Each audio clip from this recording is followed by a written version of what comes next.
All right, amigos. Let's hold on just a second. Want to make sure we are getting that sweet, sweet Stacey Abrams money, because I think she advertises on said channel. Oh boy. Oh, Penny. Penny's looking out the window. He sees Chloe's got some friends coming over. Buddy. Penny again. Hey, big boy. Uh-oh. There goes Chloe's friends. They're going to jump in the pool. But there's no return on investment for your pool. Well, when your daughter's friends come over, it's fun. The boys are in the pool this morning, this afternoon. Hold on just a second. Finn again. Stop. All right, let me get him in the other. Let's see what we got to go here. Kids can hang at the pool. The boys can hang at the pool. Mama can hang at the pool. I can hang at the pool. It's fun. I like having a pool. Just FYI. It's what the cool kids are doing. All right, there we go. Cool. So we are looking good. So we're all monetized. We are ready to kick butt and take names. Check the pearly whites. You gotta know I was eating some kale. Nothing in my teeth there. I'm pulling some kale and Swiss chard from the backyard. All good. Pool party. Right on, Joe. Roy. Yeah, right on. We got a pool party. Oh, man. Look at that. Look at that. Kim, she retired yesterday. First day of retirement was great. What'd you do on your first day of retirement, Kim? What did you do? That's freaking awesome, man. Raise a glass to you, Kim. Raise a glass. In fact, we can find. Hello, Eric. You still in Florida, Eric? Let's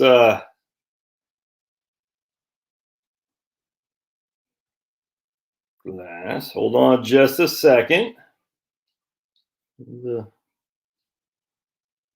Probably don't want to play this because I'll get here.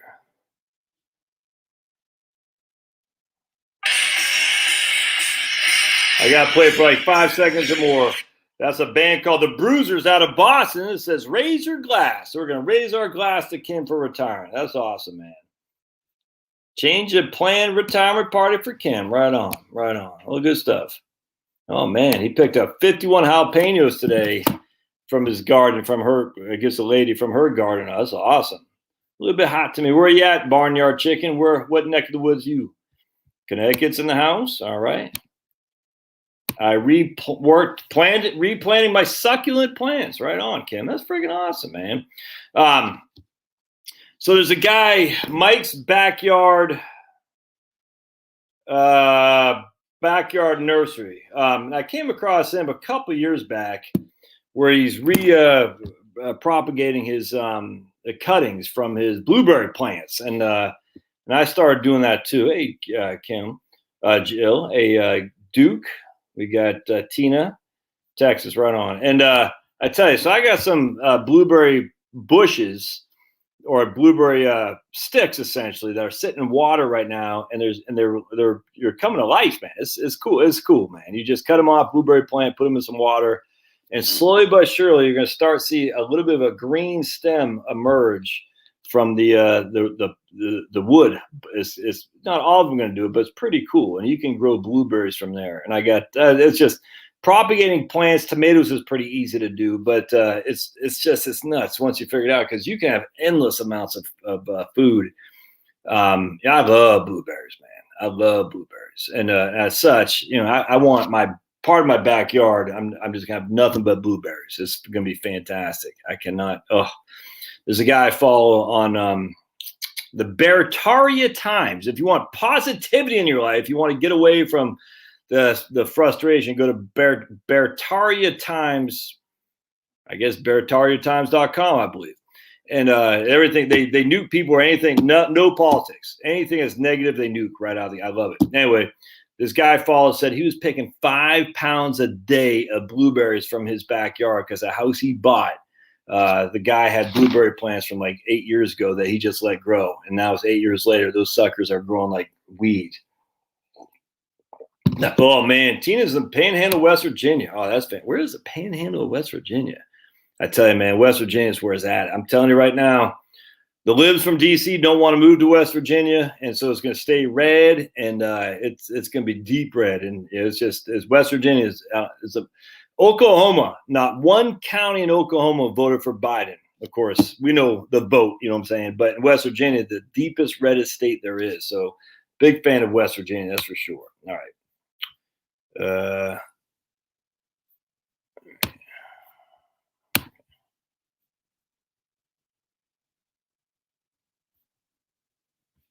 Power just went out in Texas. Yeesh.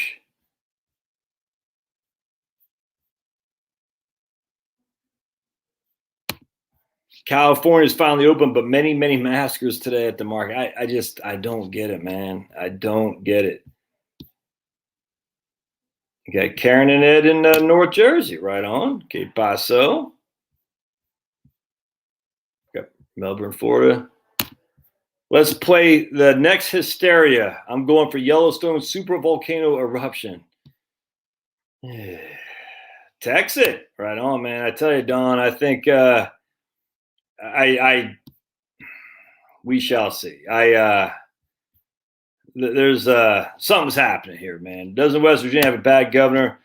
Nah, well, Manchin is a dem. I mean, yeah, so they have Manchin, but it's not. He's just a holdover from previous times. Jill Manchin is, and like he's liberal, more liberal than the state. But you know, his days. I mean, he probably won't ever be voted out because he brought a lot of money to the state. But the governor is a Republican who jumped from the Democrats to the Republican, and if memory serves, he's not that great. But it's kind of like in Tennessee.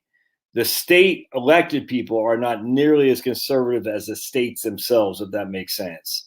And so it's only a matter of time for switches. I mean, remember in Tennessee, I mean, they had Bill Lee, Haslam. I mean, these are just pretty, you know, they had, what's his name, who became a senator from Chattanooga, Corker. And all these guys are just, you know, Chamber of Commerce, typical Republican types. And Tennessee is so far moved from that now we get Marsha Blackburn. I forgot the guy who just won, but in the Senate. So the issue is that the mainline politicians in West Virginia are less conservative than their voters. Now the problem is what happens. This is why we really got to get these, like we have in Georgia, the top two vote getters face off each other. That's what we really need in all states, actually, because what happens is you got the mainstream candidate from the left or from the right, it doesn't matter. And then any challenger, they're going to split the votes. And so you're going to end up with a Romney. You see what I'm saying? This is exactly what Jeb Bush tried to do in 2016. He tried to say, hey, I'm going to split the votes amongst, you know, the Trumps, of the Ted Cruz's and whatnot, and I'll be the last man standing. And that's exactly what happens typically. You got the mainstream guy, you know, the establishment guy. And then you got the challengers, and they all compete against each other, and none emerge. And so what happens is the mainstream guy wins the primary with 35% of the vote. 6 challengers each get, you know, 15%, but they don't win. But so you got to have a jungle primary. Is what we got in Georgia. The top 2 vote getters face off. That's the way to do it, man. And all right. So by the way, if you guys want your questions asked, you know, I'll start taking questions. If you want to jump above the other people's super chats, because I like that sweet George Soros cash. But if you want to jump ahead of it, just your super chat down below. And I don't even know where the button is, just on the bottom there. I super chat quite a bit actually on various things I subscribe to. So if you want to super chat, you will get in front of the queue for questions. All right, so we got a couple of questions I saw come in, and we'll just go over them. All right, let's see here. I had one right there. Jill, you're still a moderator, right? Can you just, if you got some comments, just nuke them if you would. All right, can I take a look at the ETF Devo for an options ETF? I don't want to do that right now. West Virginia has 2 panhandles, northern and eastern. I don't want to get in specific investments like this. That's not what I want to do. We have 8 new pink blueberry lemonade blush blueberry plants. All right, that's fantastic. All right, so here we go. So Greg says he's single, 5 years to pay off house by going the Dave Ramsey route. Only debt. Okay, so his house is the only debt. Should he pay off his house or save the cash? All right. So the question that comes in, are you paying off the house or just paying it down? If you're just paying it down, I would save the cash. If you can pay it off where you have no mortgage, I'd pay it off. I'm going to give you myself for an example. All right. So let's just say I got $300,000 mortgage. Let's say I got $25,000 in cash. This isn't quite me, but it's close enough. So I say, okay, I'm putting an extra $1,500 a month on my mortgage payment. All right, what does that do? It does nothing for me for right now. Nothing. I got no cash, or a little bit of cash, and I'll have equity. But equity doesn't do anything, man, until I sell the house. It doesn't do anything until I sell the house. So I don't have enough cash to pay the mortgage, except for a couple of years. Basically, I got $25,000 in cash. My mortgage is $300,000. So I only, that's $1,500 a month of mortgage, we'll just say. I mean, if I'm adding an extra $1,500 a month to the mortgage, I'm doubling up on my mortgage payment. But let's just say I have no income coming in. I take my trusty calculator. I got $25,000. I'm only in cash. I only got enough to pay 16 months of mortgage until, thanks, girl. That's it. You got to have more cash than that, man. Again, if you can pay it off and get rid of that debt, that's great. That's why Dave Ramsey's debt snowball is such a freaking magical scenario, because he's saying, look, everyone focuses on the higher interest. You don't. You focus on where you can eliminate a piece of debt, use the savings from the elimination of that piece of debt to pay off something else. Use the savings from that to pay off something. It's freaking magical. It's great. But if you can't pay it off and you only have a little bit of cash, you got to save up cash. That's, in my opinion, that's all there is to it. I juggle this all the time, Greg. I'm like, man, pay off. But it's not paying off. It's paying it down. I'm like, yeah, but even at $1,500, but even doubling up on my mortgage, I won't see the proceeds of that for 8-9 years. You see what I'm saying? And it's just like a lot can happen in the next 8 to 9 years. Hope that helps. Jim Justice, Jumpin' Jim used to be the Democrat. Now he's Republican. He's not very solid, that's for sure. They all wimped out on January 6th. I tell you, man, I don't even think the national elections actually matter that much. My wife told me breaking news. This is where Trumpster is so flippin' awesome, by the way.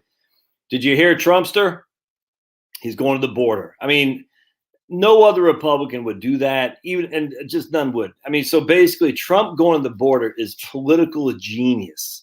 This is why the Trump, look, I was disappointed. Everyone, Jill knows. But at the end of the day, the dude knows how to play the game that we've been waiting for on the right to play, is to get in the face of the crazies. And Trump does it like a Mac Daddy. No, you think George Bush or freaking Mittens or McCain would go down the border? Paul Ryan? Hell no. But Trump says, I'm sticking it to you, Kamala. I haven't even been to Europe yet. I mean, what a freaking clown. All right. So we got Andy. 3 weeks till retirement till I started watching your videos. I didn't think we could do it. Thanks so much for your advice. Well, I hope it works for you, man. Don't put that pressure on me. Hey, Carol. Que paso? All right, what the heck's a super chat? So if you look down the bottom of the screen, there should be something that has like a $sign thing. And then you can pay me that sweet, sweet money. And I think that's like $5 or $10. You can do whatever you want. But anyways, that's what it is. It's just on the very bottom. It says super chat. And it's like $5, $10, $1 million, whatever you want to do. All right. So does Right Capital include Social Security COLA? Yes. Yeah, so basically, well, it includes what I assume is Social Security, which is based off the trustees report, which is 2%. So the trustees report predicts a 2% cost of living adjustment until basically 2092 or something like that.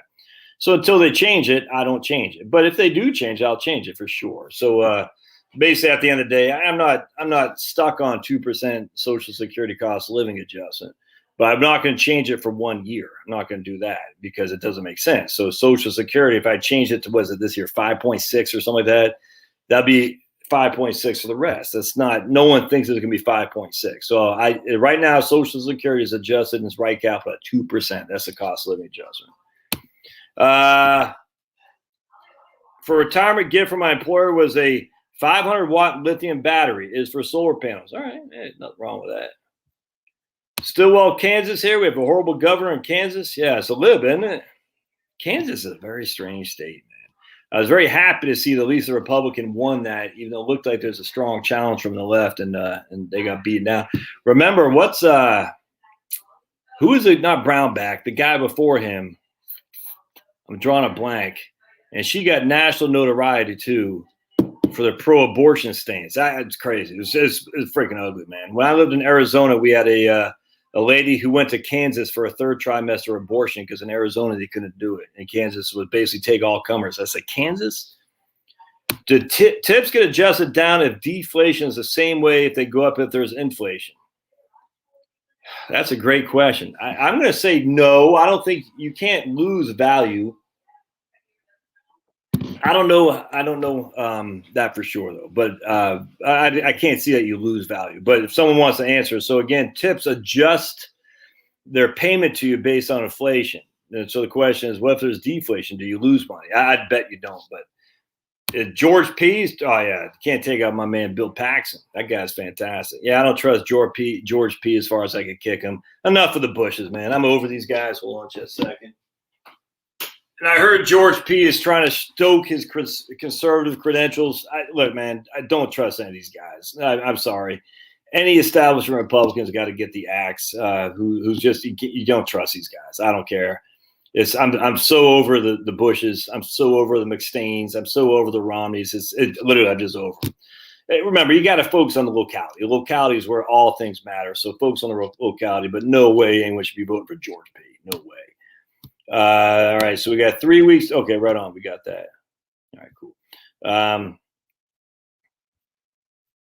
Harry's in the house. Right on. Let me just give you an example of what Harry did. And actually, Harry, can I use your example by chance, or maybe not? Just Carol's in the house. All right. Ross says, is maxing out a 401k and backdoor Roth every year enough to retire comfortably? I'm a dentist, 6 year into practice. All right, so let's talk about Ross's here. How can we have any idea, Ross? I mean, so let's think this through. And this is going to sound like I'm chastising Ross. He looks new here. I don't remember seeing his pearly whites on this channel. So don't take this wrong. I'm not chastising you specifically. I'm giving you a learning opportunity for you and many others too.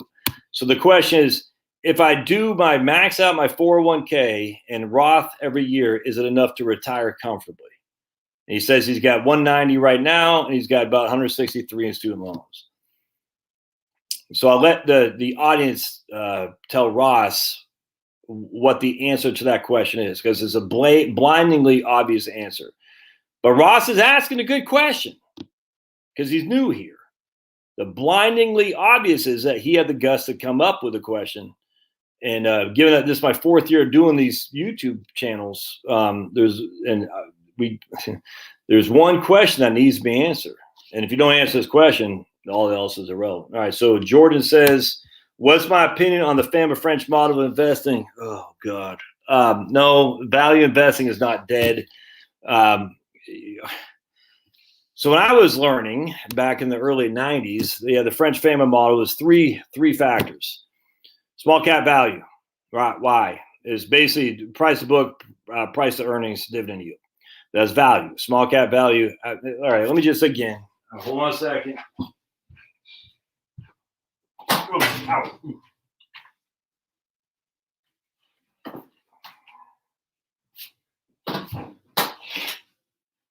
Remember this guy? PVC. Remember that? All right, so let's always go back to Siegel.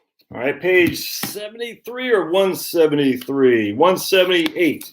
I don't have my reading glasses because I'm becoming an old fogey. All right. The point of the French family model was small cap values had done better than anything else in his history, and value stocks have done outperformed as well.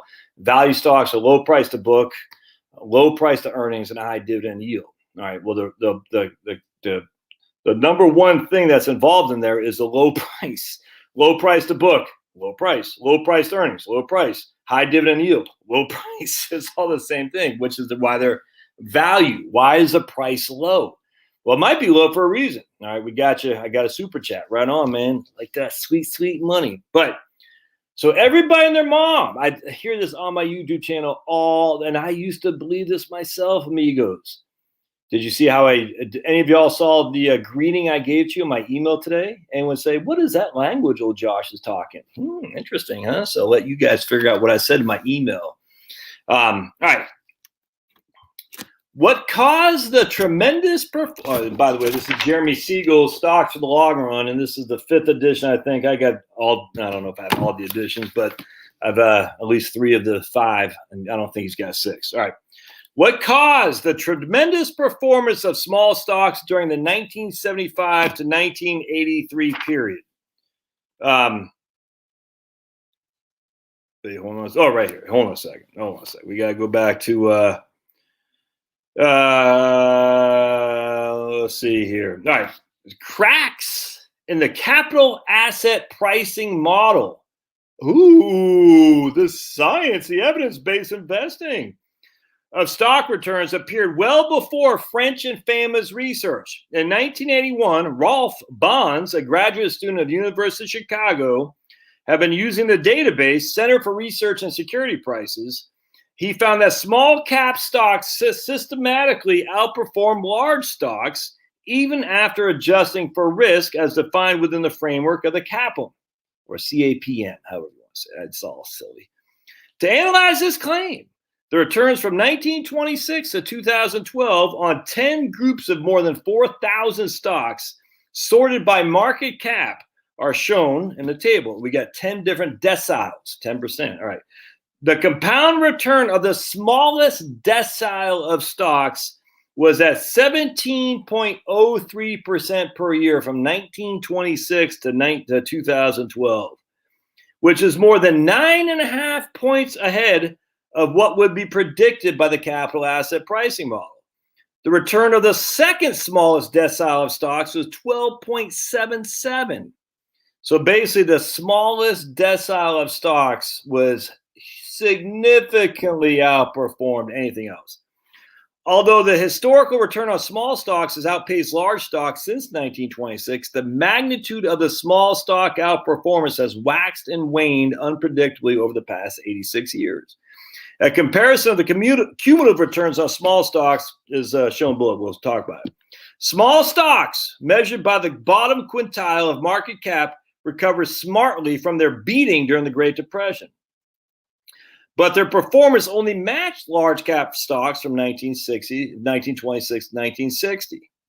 Even by the end of 1974, the average compounded return on small stocks exceeded that of large by only 0.5% or 50 basis points, not nearly enough to compensate for the significant increase in risk. But between 75 and 1983, small stocks exploded.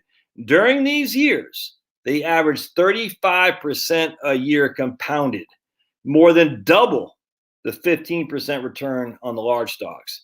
Cumulative return of small stocks during these 9 years exceeded 1,400%. Nevertheless, figure 12.1 shows that if the 9-year period is eliminated, the total accumulation in large stocks over the entire period from 1926 to 2006 is virtually the same as small stocks. All right. So what is that saying? You take away that 8-year time frame, he didn't make anything. So what caused that tremendous run in small stocks? So that would be the question. Could that happen again? Well, in the late 70s and early 80s, pensions and institutional managers found themselves attracted to small stocks following the collapse of large cap growth stocks. Sound like anything we've been through in the last 20 years. The Nifty 50 were the large cap growth stocks that were so popular in the preceding bull market. In addition, the enactment of the ERISA in 1974, the Employee Retirement Income Security Act. Remember the ERISA? Why did they enact ERISA? All you, I can't retire doomsdayers. Why did they enact an ERISA?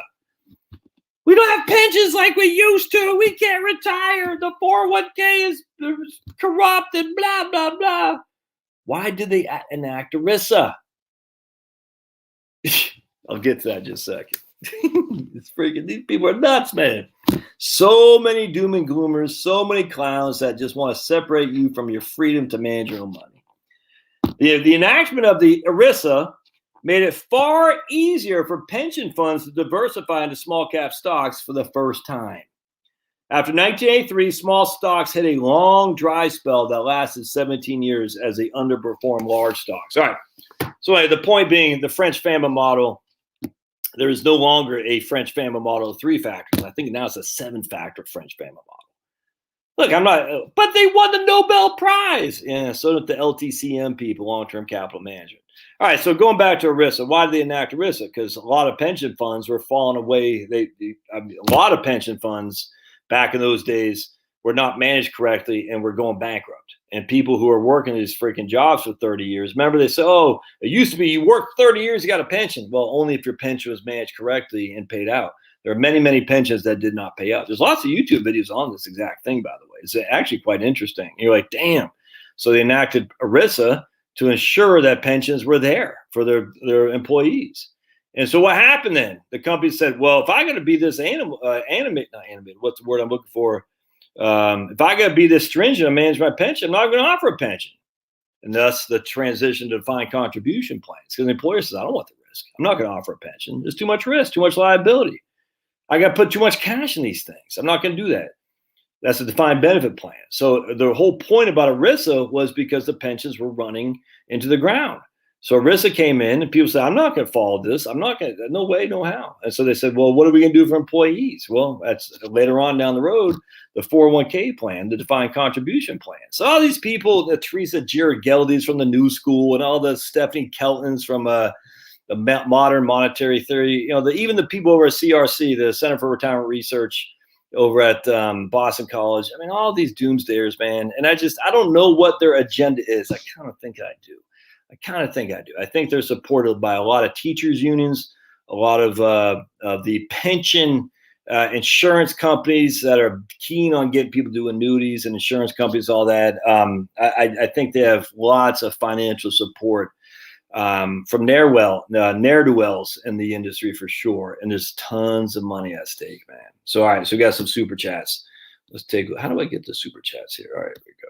Anyway, where did I go to get the super chats? Super chats. All right, I got one right there. Super chats. All right, may I know your opinion on Personal Capital's smart weighting methodology? I'm not familiar with smart weighting. If it sounds like smart beta, not a big fan of that necessarily, but smart. There's an article. If you read over at Arnott, I want to say Rob Arnott.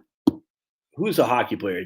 Jason Arnott for the Devils and Rob Arnott over at Research Affiliates. They talk about smart beta, equal-weighted indexing. I have a sneaky suspicion that's probably what Personal Capital is talking about. I'm a big fan of equal-weighted indexing. Really, I am, especially given that 25 to 30% of the S&P 500 is tied up into the FANG stocks right now. That just makes sense to me for sure. I think I had another. Did I have another? Yeah, I did. Right on.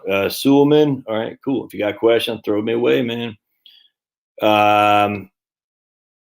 Right on. There we go. So Patrick Taylor says, what's your estimated expenses living and lounging? Until we know that, man, you're right on. Kim says, can I ever make you a moderator? I got to make Kim a moderator here. Kim, are you a moderator?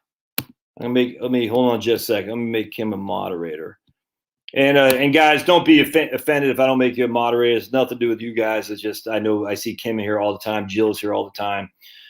Tom Major is here quite a bit. And so some folks I see on a regular basis on the channel, and I make them moderators because they're here. As the bigger the channel gets, the more clowns you get, and the more clowns you get, the more trolls you get, in which you got to get them nuked. And I don't follow as rapidly the questions that come in as they come. I make them moderators because they're here. All right, so let me find old Kim. All right, Kim. So you should be a moderator now. All right, cool. Japanese greeting. That's right, Scott. And I forgot what I said. I got that from my daughter. All right, so let's see. Do you think negative interest rates are coming to the U.S.? Yeah, I do, absolutely. And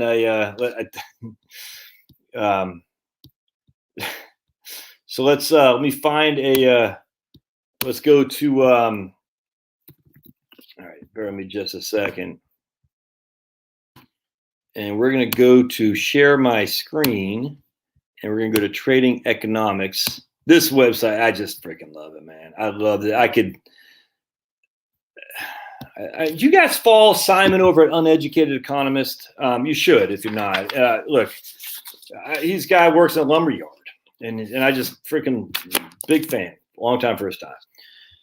He's saying the demand for lumber is falling through the floor. Fallen through the floor. And this is the basic price mechanism, which is why socialism will never flippin' work. The price mechanism is truly capitalistic. It says, what are you charging? And I said, I'm charging, I think he said $1,000. I don't know what the hell he's talking about. I don't know, 1,700 for whatever it was. You know, a 2x4x8 or something. I can't remember. You know what I'm saying? But anyway, whatever it was, I'm not an expert on it. I know what a 2x4x8 was. I bought some 1x4. I bought some 1x2s or 2x2s. Did I buy some two? I think I bought some 2x2x8s to put so I can stack my my cherry tomatoes, so I can put them up on my cherry tomatoes. But at the Lowe's the other day, they were only like $3 each, something like that. But anyway, the lumber prices are through the roof, but now they're not. There's no demand for it because the price mechanism says if you are buying lumber and it costs you $1,700 for a 2x4x8, people say, I'm not going to do that project. I'm not going to do it while it's paying that. So I'm not going to have the demand. So the demand falls off the wayside. And what happens to the prices? The prices fall by themselves. It's just, it's capitalism, man. So corporate, this is what freaking pisses me off. Corporatism ain't capitalism.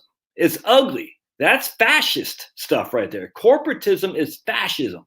Big labor, big government, big business, all conspiring against you, middle class, Main Street America. That's not capitalism. Capitalism is freaking the market pricing of various goods and products you bring to market. That's literally that simple. We might say entrepreneurism. That's fine. But capitalism is the ability to raise capital to promote your business through building, however you want to do it. But it's raising capital to build a business to take your supply to the marketplace. And you're going to win or lose by your supply and demand. Capitalism is such a wonderful thing. Socialism is so evil. Anyway, point being, U.S. retail sales fall more than expected. Why would that happen? Retail sales in the U.S. shrank 1.3%. It's only like, I mean, come on. This is the whole thing I did a video earlier today about the false flag of inflation. Now, look, I might be wrong. I don't sit there and say, I know it's, but I just want to show you, man. It has nothing to do with the trade gap or the freaking the trade deficit. The trade deficit's silly. It's just all these, the trade deficit. It's freaking, that's what Nixon worried about to get us off the gold standard. Freaking fool. Nixon was worse than Carter, just FYI. All right. So I want to show you something. We're going to go down this a million times a Sunday. Where is Japan? Right there. The fourth largest economy in the world is Japan. It's over Germany. All right. So as much as we say Japan is dying, and it is. Germany's dying, and it is. Euro's dying, and it is. China's dying, and it is. The U.S. is dying as well because of the demographic bomb. There's just no other way around that. Man, Japan ain't dead yet. So Japan is the fourth largest economy in the freaking world. All right. GDP negative year over year. Interest rates negative. Hasn't been year over year and interest rates are negative. They've been negative for a long time. Debt to GDP, 266. 266% debt to GDP. Every single economist in the history of economics says you can't have debt to GDP without interest rates going through the roof. Hasn't happened. Interest rates are negative. Inflation, negative. Jobless rate, 2%. Not one current account. Oh my goodness, they got a current account. 3. Wow, what the flippin' do? It's a positive current account. Our current account is deficit. Oh my goodness, it doesn't matter. Not one economist out there would ever say this could happen. And yet it's happening in Japan year over year over year over year. And everybody and their mom is going to say it's a current account surplus. That's their only, and I always say, okay, current account, you haven't read basic economics, obviously. But okay, so let's say current account surpluses. Let's think about it. I didn't want to get too deep in this because it's so flippin' silly. But anyway, at the end of the day, that's all you got. The reason why Japan has negative interest rates, low unemployment, high debt to GDP, disinflation, if not straight out deflation, because current accounts, that's freaking stupid, man. It's dumb.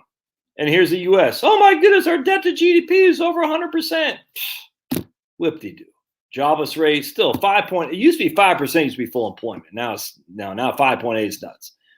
Freaking inflation's at 5%. Well, that'll change. Trust me. Well, I don't know, but certainly it's going to change. Interest rates 25 basis points. The federal funds rate. We had a nice little run lately, but interest rates are still the GDP year over year. We just had a fall off from like unseen proportions last year. We're coming off the freaking mat. Inherently, you're gonna have inflation rate high when it's so far down from what is a year ago. Anyway, so as we see here, debt to GDP. There's no correlation that says if that happens, the other must happen. The interest rates across. Look at UK 10 basis points, France, Italy 0.0, Canada 25 basis points, South Korea 50 basis points, Australia. Spain has negative interest rates, man, or zero interest rates. Spain. Oh, but look at, they get a positive current balance. Oh, okay. So the current account, the current account, because it's positive, it's all the same thing, man. Here's Mexico, current account positivity. Here's Italy, current account positivity. And yet, see, it's this whole freaking, no one knows anything. However, the one thing we do know is that demographics drive growth, and demographics are going down, man. China is going to have less than 750 million people at the end of the century, it's projected. The only countries that are growing very much are India, Nigeria, and maybe a little bit in Indonesia, or something like that. There's a Muslim country that's growing. I don't think it's Pakistan. But anyway, be it as it may. You can see right here, all these deficits, government budgets, all across the board deficits. Oh, Norway has a surplus. Wow. Look at that. Deficits. I mean, just interest rates across the board. 5.5% in Russia, 3.5% in Brazil, 4% in India. Wow. India's got, let's see, where's Russia? Right there. 3.9 current account surplus. Wow. They got right here. What's this right here? Oh, GDP is down. Here's their inflation rate, 6.02. So wait a second. And Russia has huge inflation. And the reason Japan has low inflation, actually deflation, is because current accounts. And yet Russia has a current account surplus, same as Japan. The point being here is what happens here, my friends. And I don't think people grasp the insanity of what causes negative interest rates and deflation. Is consumption that you consumed in the past that you have to pay for today. Debt is a huge deflationary thing. I mean, just think about it. I got this house right here. I owe money on it. I have to make income, in which to pay tax on, by the way, in order to pay my mortgage.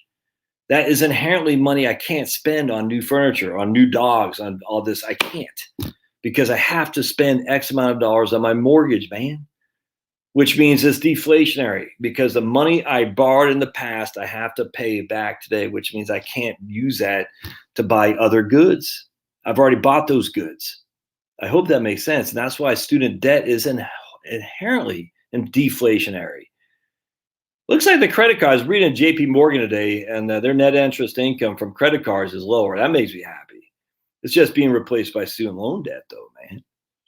Anyway, so we're going to have negative. I mean, I don't know if we're going to have negative interest rates in terms of negative interest rate, NERP, negative interest rate policy. I don't believe that. But zero interest rate policy, I don't really believe that either. But when you factor in interest rates relative to inflation, they're going to be negative for sure. All right, so Greg says, we already talked about this? Yeah, all right, so we're not going to, I think can we have inflation and low CD rates? Yes, you can have anything. I mean, that's the whole point. Basically now for going for 30 years, every economic textbook has been proven wrong. Everyone. Now, the drawback is no one knows what it's going to be. We don't know what it's going to be in terms of economics forecasting. Economics is a falsehood. They want it so desperately to be a hard science like chemistry or physics that they had all these equations that no one understands that mean diddly squat. And as such, what they did is they drive people like me who are interested in economics, but into more philosophy. But no one in philosophy has the same street cred as economics. There's no council for philosophical advisors, but there's a council for economic advisors. Economists, wow. When has economists, when's the CBO ever been right? Congressional Budget Office? Never, man. And that's not to bash the economics industry. Everyone should take a course in economics, for sure. You should start with Theory of Money and Credit by Ludwig von Mises.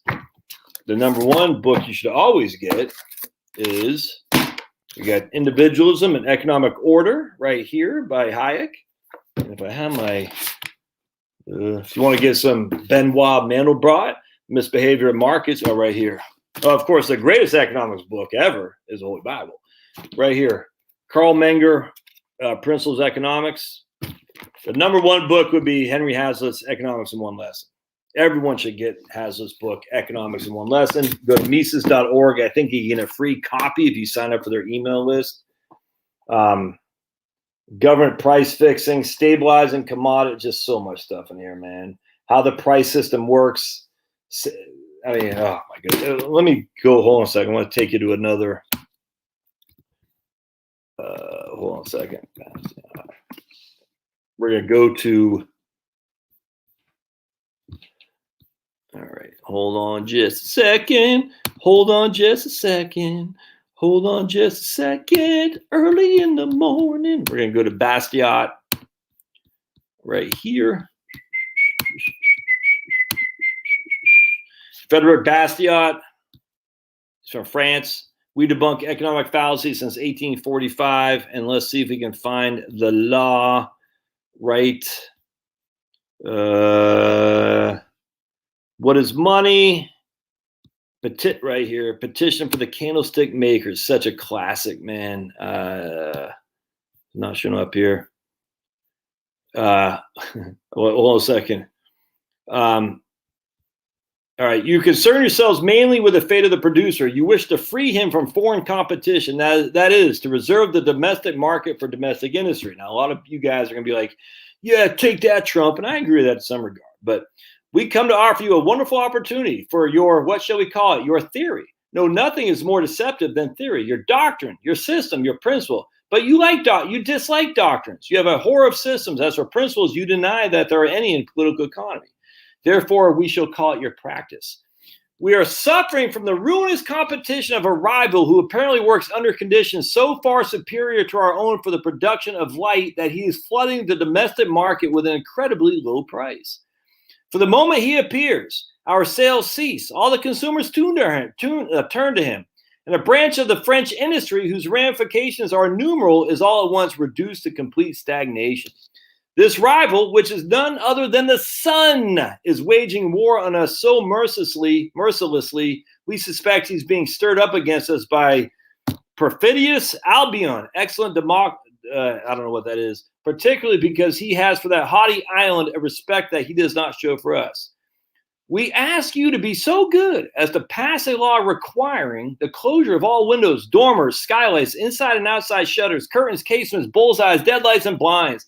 In short, all openings, holes, chinks, and fissures throughout which the light of the sun is wont to enter houses to the detriment of the fair industries with which we are proud to say we have endowed the country.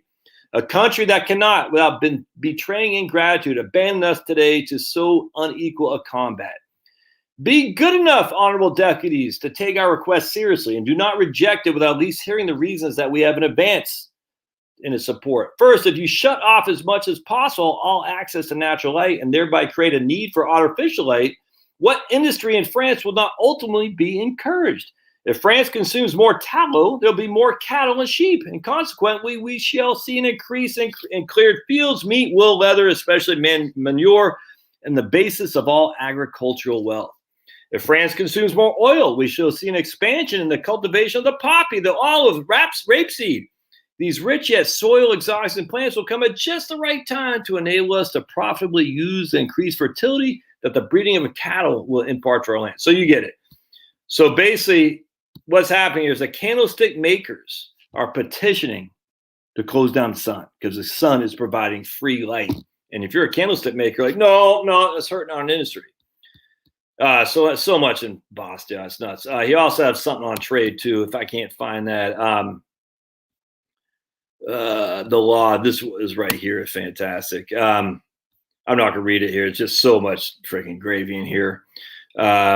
Anyway, so you got to read this. I'll put the link in the show notes. Bastia is fantastic. There's no other way around that. Anyone who says Bastia is not fantastic doesn't know his head from the hole in the ground. Point being is, at the end of the day, I forgot why I went off on that. Can we have inflation and low CD rates of return? No one knows, man. No one knows. I will say, at the end of the day, though, while the sun is an unfair competitor, we still don't want to have our just-in-time inventory, especially when it comes to large power transmissions, LPTs, steel. We don't want to rely on China for our sole source of steel production. At the end of the day, there is something to be said about producing your own goods, even if it costs you more. I'm sorry, steel. If we don't have cheap energy, my friends, we are screwed. That's all there is to it. And as such, we doggone better get freaking our manufacturing base in order, so we're not relying on enemies. Communism is the enemy. Again, I don't think the Chinese Communist Party is the enemy of America as we sit here today. I don't think they're good. I think the enemy is a lot more endowed than that. Let's just put it this way. It's not those guys. I mean, they're not good, but there's a lot worse going on right within our own very borders in the Western European and the United States as well. Some evil stuff happening. Just read what's going on over. It's nuts. But anyway, so just real quick, I wanted to share with you guys something real quick too, just because I thought it'd be kind of fun. Real quick, we'll go over here. Because if we don't get our cheap energy, we are doomed. And we got this right here, bright green impossibilities. From this guy right here, Willis Essenbalk. And I want to actually, did I not keep the one thing right here? You can't have electric vehicles. It's an impossibility to have I won't read this whole article, but right here. Hold on just a second. He had another article on how much we rely on fossil fuels and nuclear for not just electricity, but energy needs. I've said this a million times a Sunday. While we might get, 15% of our electricity needs met by renewables, electricity is one source of energy. Energy is huge, is all-encompassing, agricultural, transportation, the whole thing. And when you look at the overall context for which we need energy, cheap energy, not just cheap electricity, renewables don't even, it's like a drop of sand in the beach, man. There is not enough renewables to power our society, not by any stretch of the imagination, and never will be, man. It's stupid, it's nuts, it's dumb. And then we're going to put more and more load on the demand for electric vehicles. Again, just going back to electricity, it's just the whole thing's nuts. I'll do another video on that article because it's such a great one. How the numbers are the numbers. You're not going to have mass electric vehicles. You're not. It's an impossibility. It's an impossibility. Unless you go heavy nuclear, and no one's trying to do that. All right. Any more super chats on here? Let's see. If not, we'll come back to more questions. We talk about that. Let's see. Okay, we got that. All right, cool. So we got, I think I got all super chats. So remember, if you want to be skipped to the front line, by all means, I take your money. So Jill says she has some I bonds from 2002 that are earning almost 6% right now. That's crazy. Prairie Mark, it is kind of good to sit back and relax and watch them deposit those pensions and annuities every month while I go for long walks and read some good novels. Yeah, right on. I completely agree. Prairie Mark there. Retirement, as Harry says, is based on expenses. Hold on just a second. All right. You want to see what everybody's doing? Go ahead, big boy. There you go. Look, retirement is based on expenses. If you don't know your expenses, you can't do be an okay retirement. You just don't know. How would you possibly know? I mean, how can anyone possibly say, am I going to be okay in retirement if I don't know my expenses? By the way, big fan of James Grant, too, by the way. Money of the Mind, Borrowing and Lending in America from the Civil War to Michael Milken. Debt is the enemy, man. You can't go bankrupt with no debt. I just, look, man, at the end of the day, I just got to clean up my desk here one of these days. If you have no debt, you're just in a much, much more safer position. Debt is what will eat you alive. Eat Me alive. Remember, who sings this? I'll get banned for this. In the dead of night. It'll be a copyright strike. Love bites. Love bites. Who sings that song? All right. What are the dentist expenses? Right on, John. Exactly. Kim said it. What are your expenses? Till we know expenses, we don't know nothing about nothing.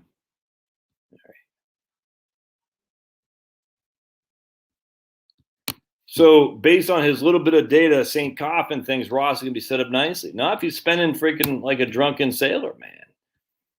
And some of these dentists spend a lot of money, brother. Some of these dentists are not paupers when it comes to their expenditures. I used to deal with lots of dentists when I was a broker. And some are very keen on expenditures. So let's just put it that way.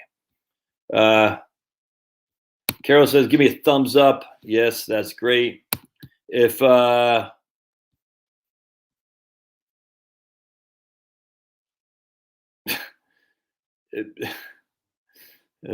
change your channel to what are your expenses? Maybe half the viewers would self-answer. Yeah, but then they won't be here, Moon. Oh, DeWine. Oh, God. What a clown. All right. So here we go. So Josic Ava. That's an interesting name. Hey, Mr. I have a 401A and I qualify for supplemental security benefits subject to. All right. I think he's saying he qualifies for Social Security subject to WEP. All right. So we got SSI, supplemental security income. That's not Social Security. So just make sure we're using the right terminology here. And I'm not yelling at this guy. I'm just saying SSI is not Social Security income. SSI is supplemental security income, which is for basically poor people. And he's saying WFP, he actually means windfall elimination provision. What happens when you have no money left in your 401A account? You're going to be on your Social Security. $3K a mortgage. Yeah, it's big. I must have missed something there. How much money exactly? How much money you need? Yeah, right on, man. Scott, Japanese greeting. I forgot what I said. We said my daughter who's trying to go to Japan. We're trying to get her to Japan. Taught me how to say hello in Japanese because I'm very. Let's see if I can find my. Oh man, I can't even find my own email. Oh man. Oh, I guess I can't find my email. I forgot what I said. I forgot how she said it. Who knows how to say hello in Japanese? All right.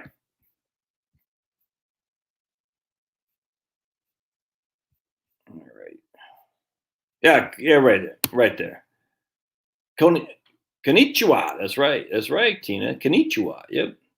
Oh, what a wonderful language. Japanese. Konnichiwa. That's fantastic. S&P 500 expenses are much lower fees my plan versus small caps. Yep, exactly.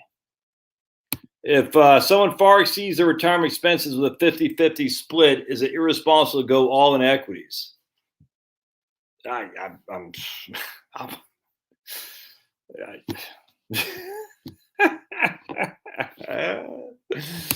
Woo! I wouldn't.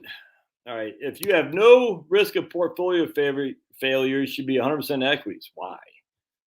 How can you have no risk of portfolio failure? I mean, I just don't get that. I don't. Why? Because you want to leave a legacy? Oh, just buy some freaking second to die life insurance or something like that. Like, I don't care. I challenge the idea of no risk of portfolio failure. We got 90 years? 90 years, man. And the U.S. was the top 3 of the 90 years.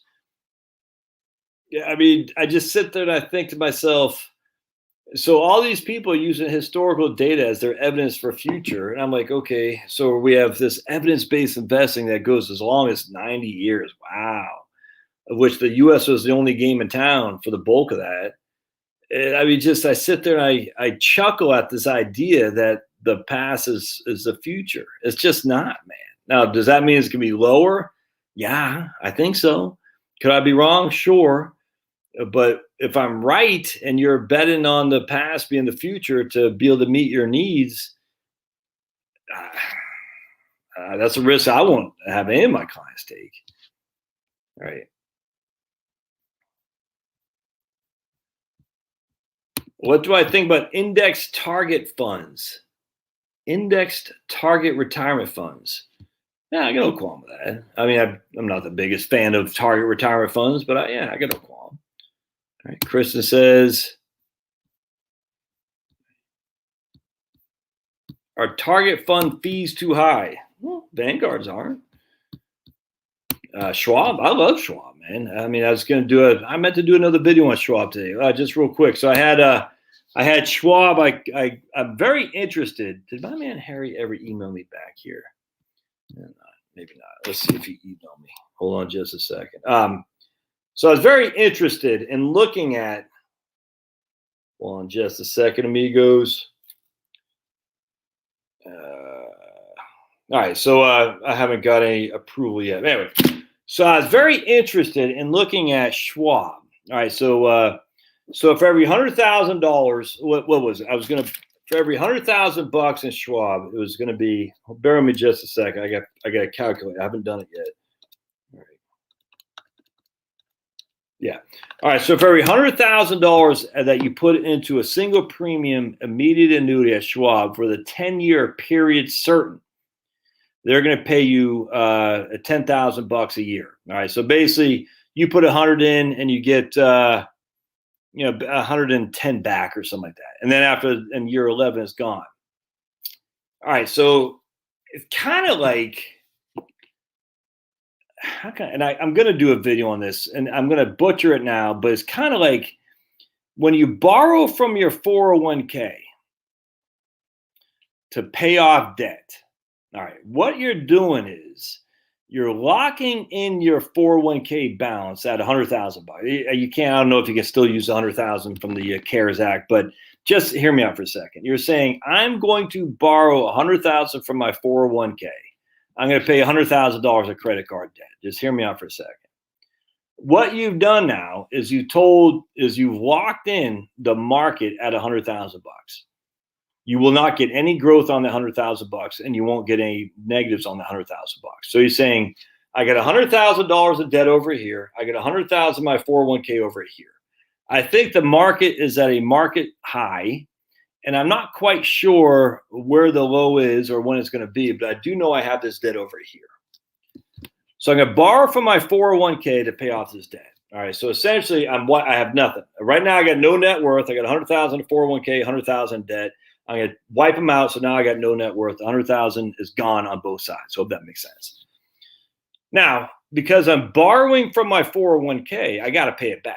All right. So I'm paying it back at usually it's a 5.5% interest rate, which is going back to you, by the way. So I'm paying it back at 5.5% interest rate. And it's going to be, and I wrote this in my book, Strategic Money Planning. It's around here someplace. I wrote an example in Strategic Money Planning where I showed you how borrowing against your 401k can increase your net worth to pay off debt. Point being is you're taking your money. If you think the market is going to have some start and fits and then it's going to take a tank, locking in your gains is a wonderful scenario. All right. So what I did here is I said, okay, I'm going to use $100,000. I'm not going to pay off debt because, just use that for example. What I'm going to do is I'm going to use that $10,000 a year. And I'm going to dollar cost average into an investment. All right, so check this out. So let's just say I expect the market to give us 5% a year on average. So I take $100,000. All right, I'm going to leave it in the market. I'm going to get 5% a year on average for 10 years. I'm not going to add anything to it. I have 100. Oops, hold on a second. Blink.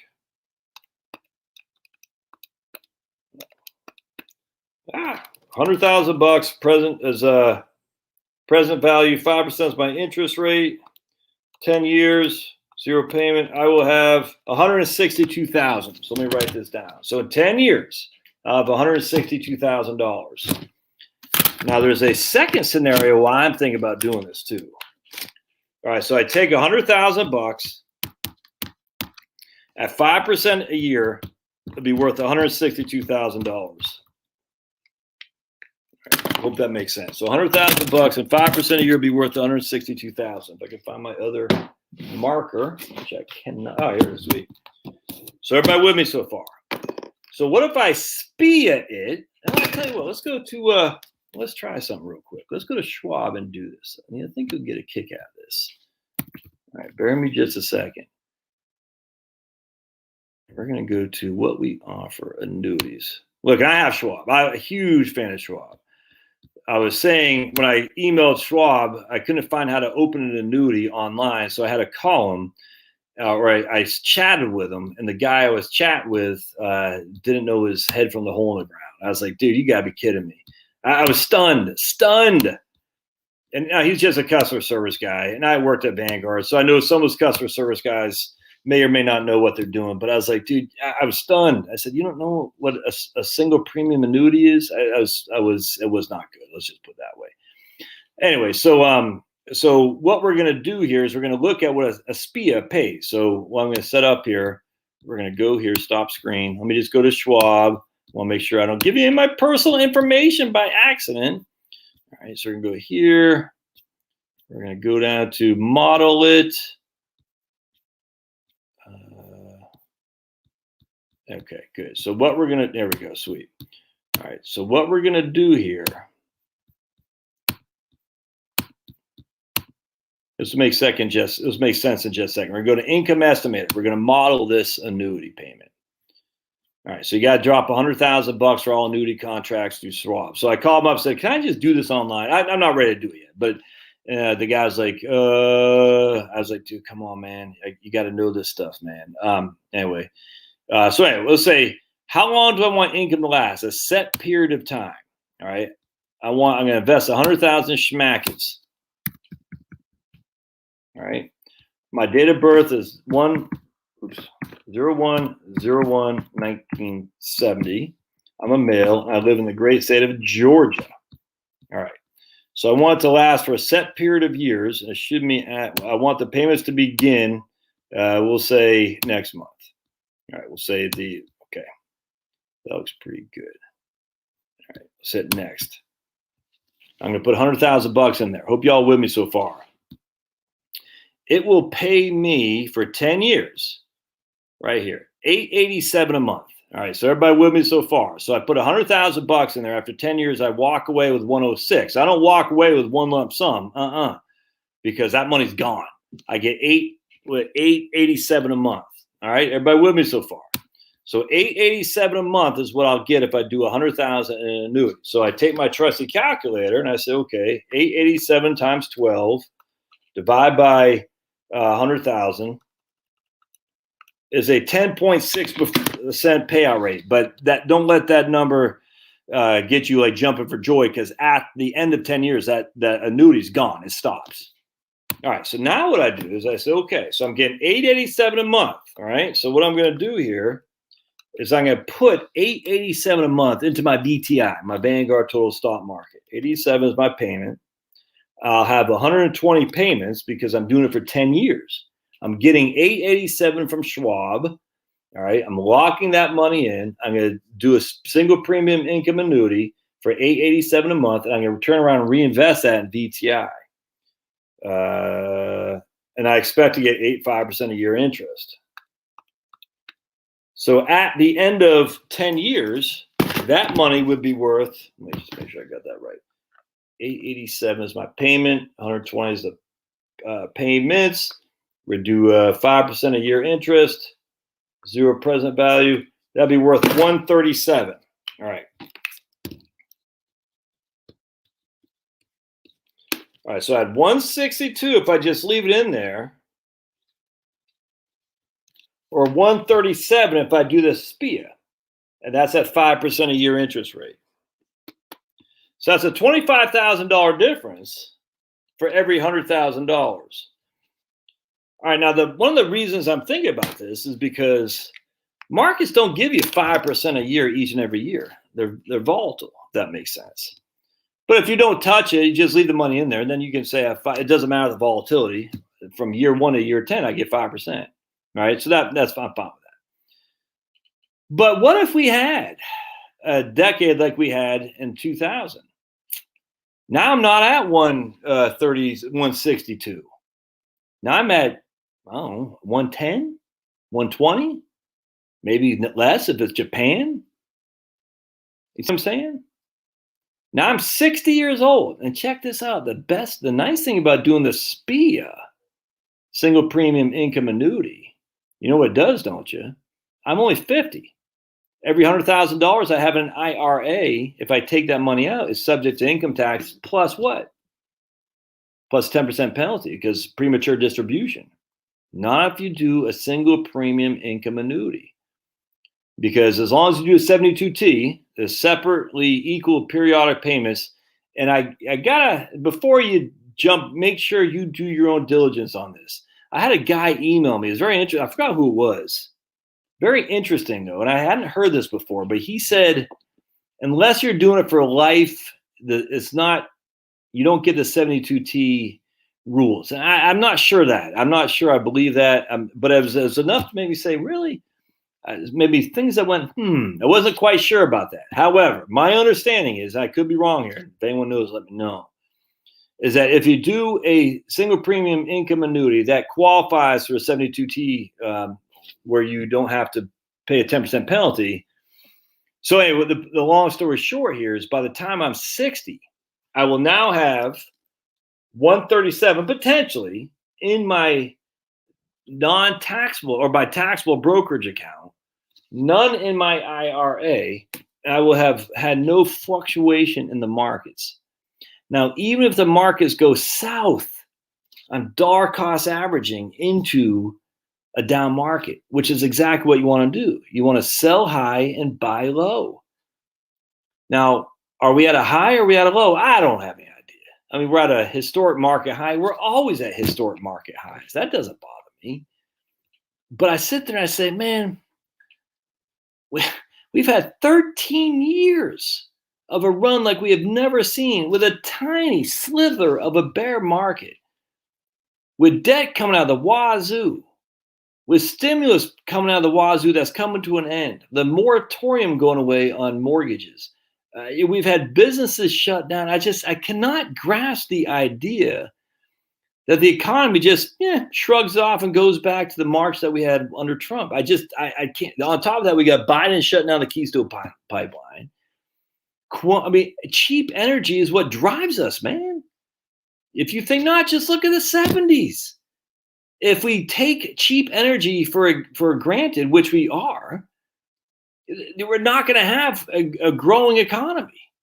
You're going to have some serious hiccups, if not downright catastrophes. And I tell you, man, I sit there and I say, it's not just Biden. It's the nature of the beast of corporate America. I don't even want to blame the Democrats.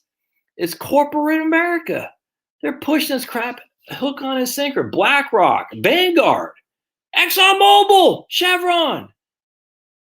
They're pushing it to eliminate cheap energy for us all to live, which is inflationary, but stagflationary. So you have a markets declining, 66 to 82. The markets did horribly. With inflation, it's nuts. And then you still got debt as far as the eye can see. And I'm sitting there thinking, we have 13 years of amazing run. And I'm like, I'm only 10 years out, man, from hitting 60 years old. You know, I don't have a huge amount of money, but I don't want to see it just go away like a Japan in 1990. And I want to show you again, reading my man Dan Coolbert's spreadsheets, and you can buy his Coolbert spreadsheets, by the way. We're going to go to, I cannot stress enough. I hope you all can see this. Yeah. We're going to go to Japan. And Japan in 1989 was a cat's meow.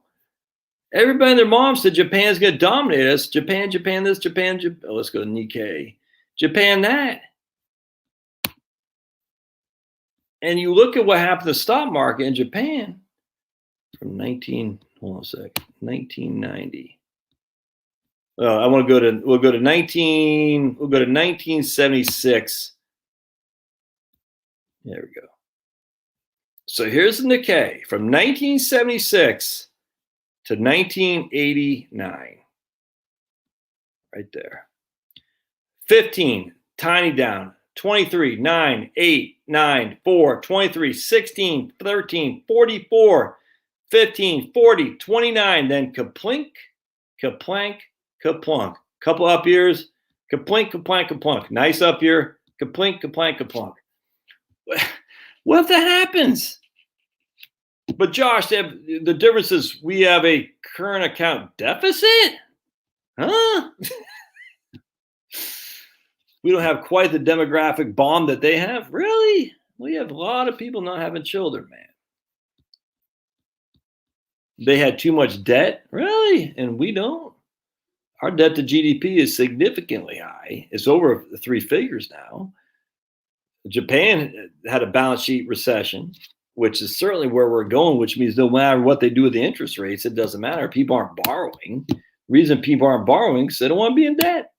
And I sit there and say, okay, so I could potentially sacrifice $25,000 on the upside of a 5% market to lock in the gains if the downside were to occur and potentially get out of my IRA so I can then have not have the 72T or not have the 10% premature penalty at $900 a month guaranteed for 10 years. And I can stow that away in a market if it's fallen 10 years from now. That could be freaking that could be brilliant. It's the same thing as looking at your 401k, borrowing against your 401k. The 401k is a little bit more easy to crunch the numbers because it's explicit. If you're paying off your credit card debt with your 401k, unless you quit your job and have to pay the money back all in one fell swoop and you have a 10% penalty, which is what happened to me, by the way, it's a no-brainer. If you got credit card debt and you got money in a 401k and you're not borrowing against it, I think you're making a mistake, a huge mistake, especially with the markets as they are. Anyway, something to think about. So a number of you, well, not a couple of you guys, have bought significant income annuities and are living happy as clams because you're like, I don't have to worry about it. It's a lot to be said for not having to worry about it. But Josh, I'll sacrifice potentially 25% or $25,000. If that's the worst that happens, that's not a bad place. Not a bad place. If that's the worst that happens, that you sacrifice $25,000 on an up market at 5% a year over 10 years. I don't know if that's a bad place. Anyway, I hope that makes sense. So that's kind of what I'm thinking. So let's see what else we got here. 57, he's retired a couple months, huge 401k. Better half will work 4 more years with a crappy corporate job. He'll work for fun, no mortgage. Best to leave 401k where it is now. I mean, I like Schwab, Daver. Schwab is fantastic. Look, when I say Schwab's customer service person, he was a nice guy, just didn't know anything about annuities. And I was like, dude, that's not good. But look, at the end of the day, I remember when I was at Vanguard, we had the investment division, which is I was part of, and then we had the frontline customer service people. And so I don't blame. I just remember, and I'll never forget my sister. When my grandma died and left us some money, my sister was a CFP, master's degree, 03 in the Navy. Don't hold that against her. Not a dumb person. She called USAA and said, look, I got $100,000 inheritance. You have any thoughts, USAA, on what to do with this money? I need it liquid. I'd like to get a little bit more income than interest rate than just put in a money market or CD. And the customer service rep told her do it in a USAA annuity. No, we needed it liquid. She said it had to be liquid. And I remember she emailed me or called me. She goes, Josh, this isn't good. If people are saying this to members at USAA and they listen to her, this is bad. Or listen to USA frontline people saying this is bad. I said, oh boy.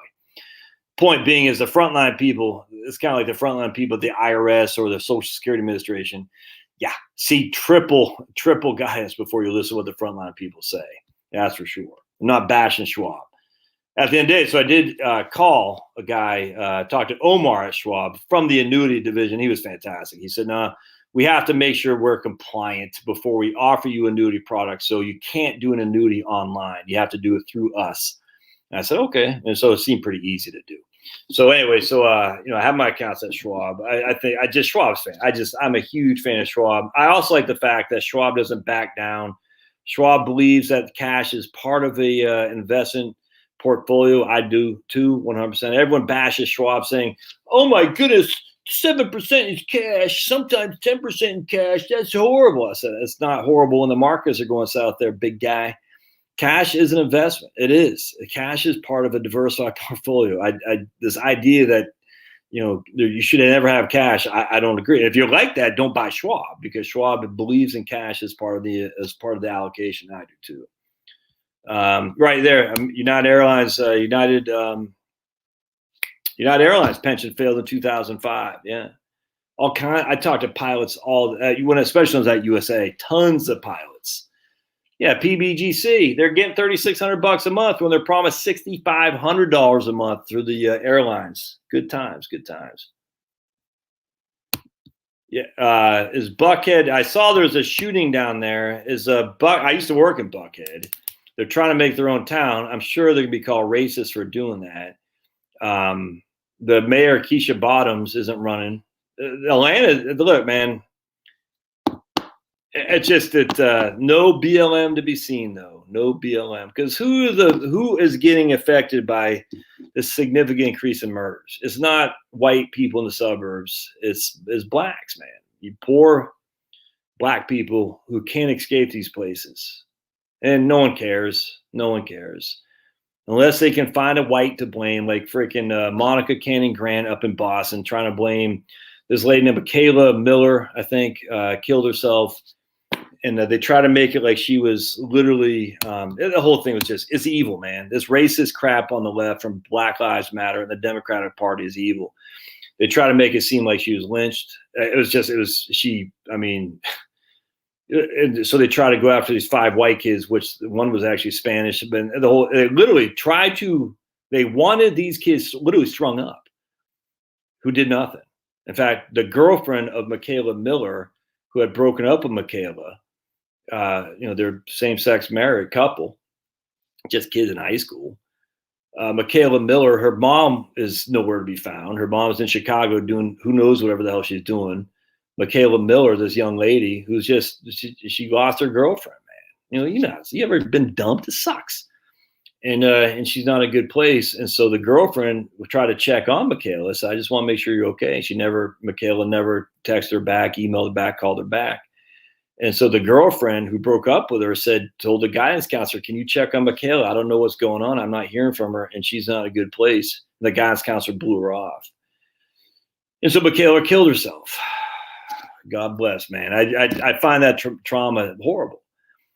And because it's a mostly white town in Massachusetts, where Hopkinton or something like that, all the insane blacks from BLM people from Boston made it a racial thing. It had nothing to do with race, nothing at all.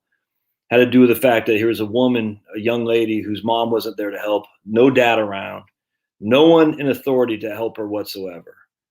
No one there, because the mom was, I don't want to get into what the mom was doing, not a good thing. And all the freaking Marxists from BLM were out there going after innocent white kids. And the white kids did nothing but try to help her. Horrible situation. And they did an autopsy, and even the stupid Monica Cannon Grant, just some big. And the Bruins recognized Monica Cannon Grant, as did the Red Sox and the Celtics, because they all fell for the BLM swamp stuff, man. They all fell for it. And you got to hold these people accountable. If they fell for the BLM crap, you've got to hold them accountable. Because you got to make them never. I'm telling you, man, if they fell for that, they'll fall for anything.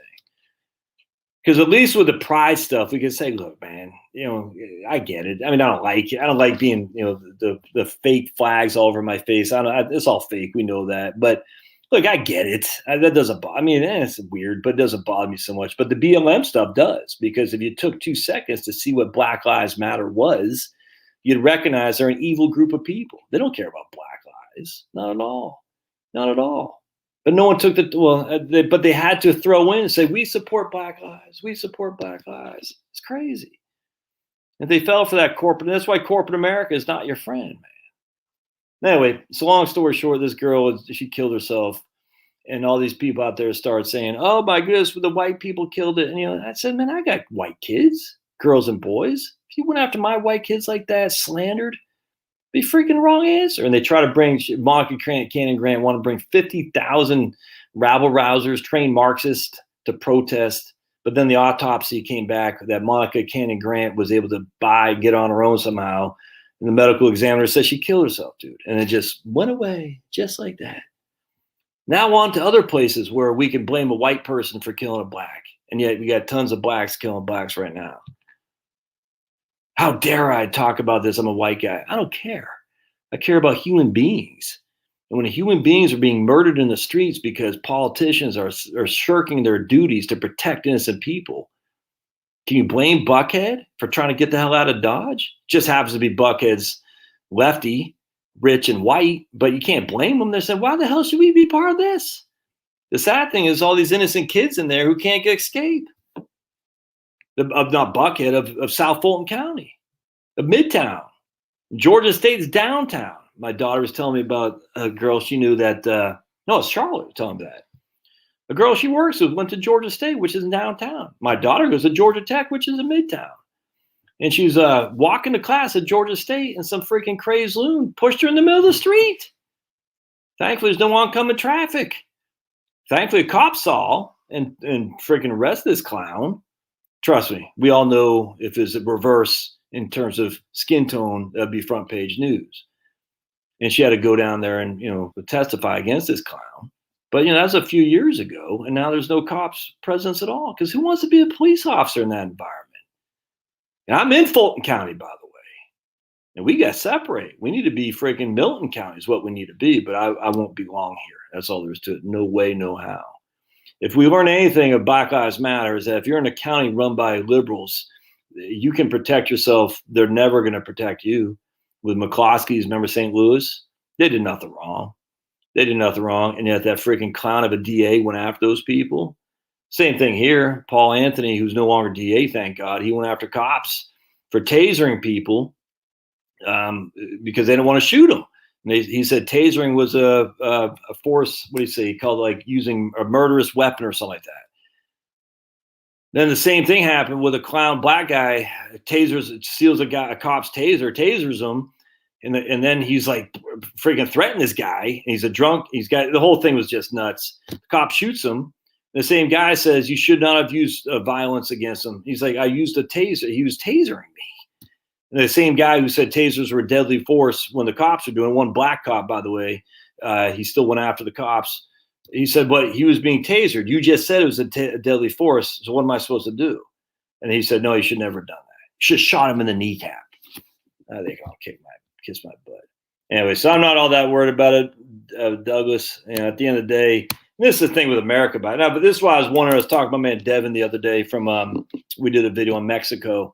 I said, well, Mexico is the same. I mean, America is not a violent country. If you stay away from certain segments and you know where these segments are, if you stay away from them, the likelihood of you being subject to violent crime is almost nil.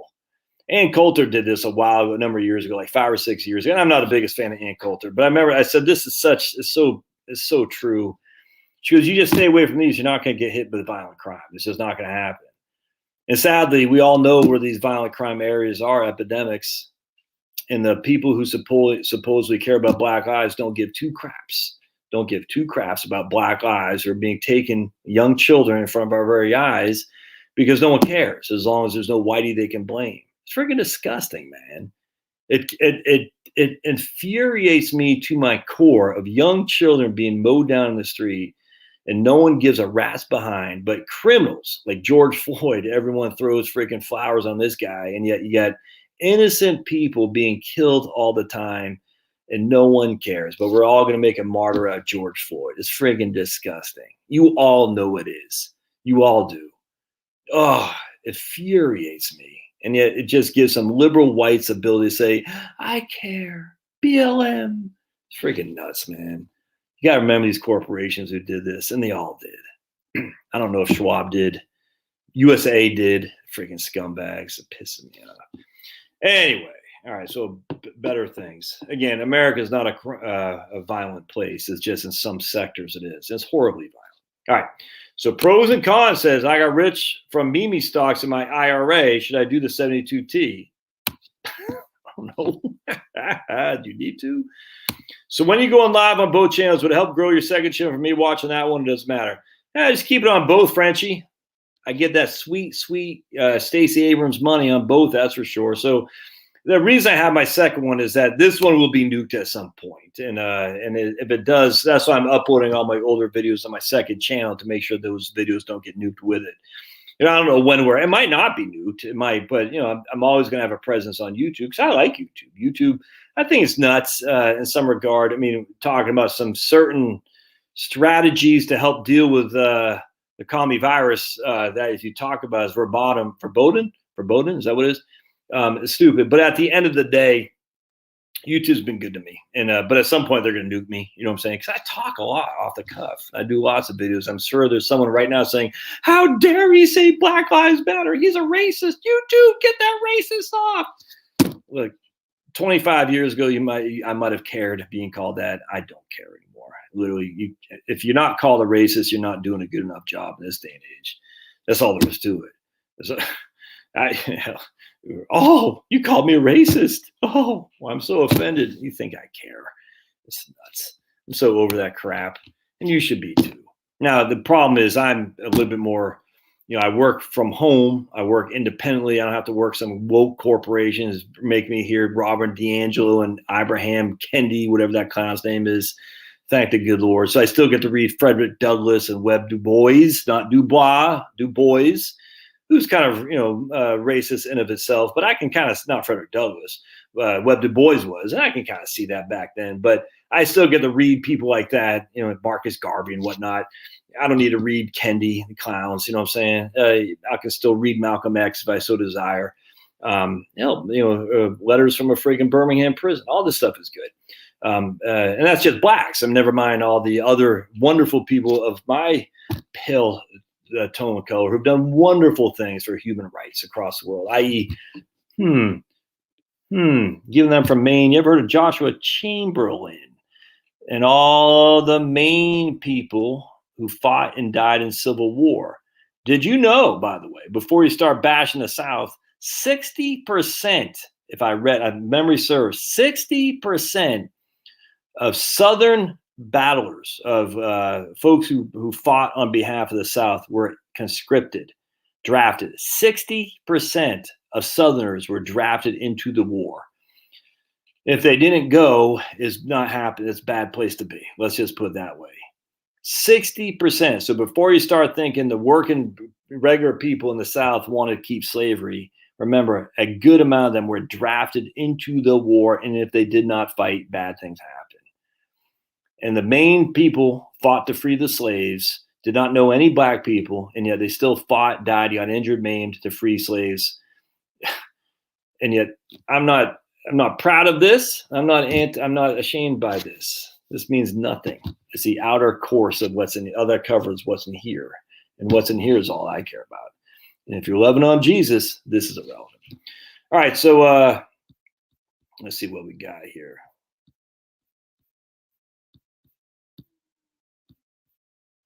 Yeah, open two windows, says Harry. Right on, man. Oil prices are going up, up, up, up. Are they? Are they? I don't know. Well, our gas here is like $2.79 for a gallon. That seems okay to me. I'd rather be $1.79 a gallon, but $2.79 doesn't seem unreasonable.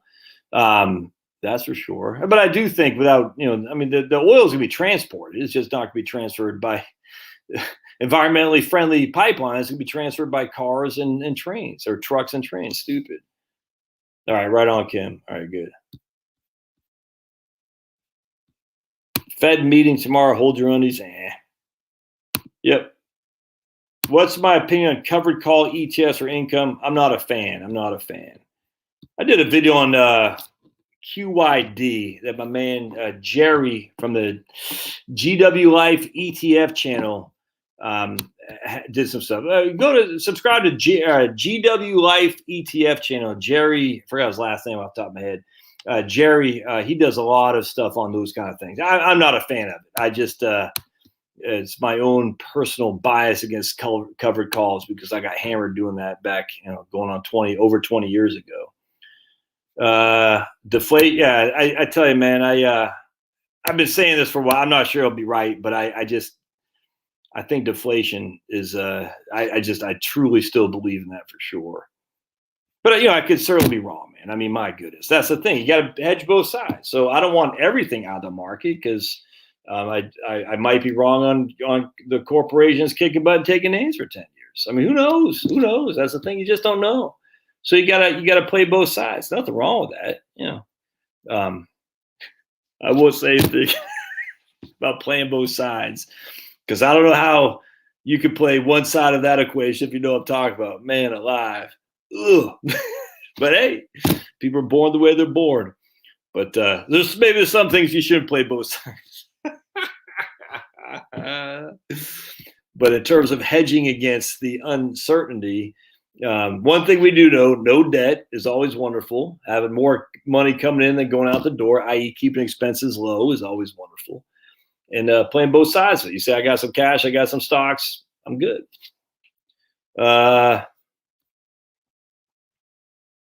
Yeah, most people I know have purchased everything they need. At some point, you reach an inflection point until they tell you need a new phone, you need blah blah blah, you need a new car, a new Tesla at $100,000, a new Tesla at $100,000. Where's the good?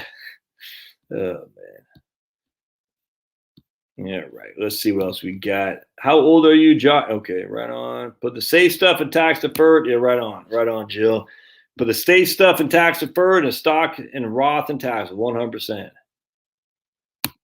Harry's remodeling his kitchen is getting killed on wood prices. Yeah, you might want to wait 6 months there, big guy. But I guess you're already in it. And look, man, we know Harry's not here. Harry doesn't care about his kitchen. It's his better half is saying, Harry, remodel the kitchen. You retired last year. You promised. Harry's like, does it got running water, sweetie? Yes. Does it got a fridge? Yes. We're good. And the wife's like, no, we need an island. We need blah, blah, blah, blah. And Harry's like, but the prices are too high. And that the better half's like, I don't care. I want to entertain. Harry's like, we can entertain. Look, I'm married. I know what it's like. People come over, all of a sudden, B and C over there gets like, all right, we got to clean. I'm like, why? Chloe's friends are coming over. They're going to be out in the pool. Then they might come in and start wiping stuff down. Like, oh boy. Best stocks to invest in when market crashes. There's no way to know that, Eli. No way to know that because every single time you look at the past, what was the best in that market crash did not turn out to be the best in this market crash. All right. Yeah, so right on. So, but those aren't. So I bought some real estate investment trusts, and I did buy some Vanguard tips. Tips aren't stocks though, but I get what Kim is saying. I did take some gains off the table from my VTV, but and that's a value stock. Let's see. How can financial advisors be held to fiduciary standards if their first? Yeah, 100%. Whoever this is, William, I guess. I mean, I completely agree. How can be held to a fiduciary standard if you got to make money for the firm? And you have to. I remember, trust me, every single firm has a scorecard. What are you doing, in terms of products? I mean, it's literally, USA had this. And if you didn't meet your scorecard, you're fired. Yeah, it's just, and I guarantee Schwab's got it, and maybe not Vanguard, but I guarantee there's some kind of mechanism where they judge you on your production, and the mechanism isn't to give away the store. So I don't know how you can say we're fiduciaries or whatever when if you're not bringing in money, you're inherently you're going to be out in the streets. It's a conundrum. In May 2021, lumber futures on the CME were trading a record 1610, quadrupled since February 2020. Wait, just wait. They'll be coming back down. Best thing about the pricing markets of capitalism. All right, so I use 2% inflation. That's the federal funds. That's the Federal Reserve Board's target. And I use the Vanguard projection models for rates of return, which is roughly 6% stocks and 2% bonds. And then I have the historical standard deviation. So just FYI. All right, so Barnyard is only $6,000 of debt. Yeah. All right. Well, that's pretty good. Nothing wrong with that. City revenue down by 30%. Can't happen to a nicer group. That's fantastic. I got no qualm with that. I thought I was paying cash on my debit card all the time to use my credit card. Gotcha. Well, yeah, but now you know. You should have that much money sitting in cash because you weren't using that. All right, so this good question. Was a good monthly budget for medical insurance before Medicare?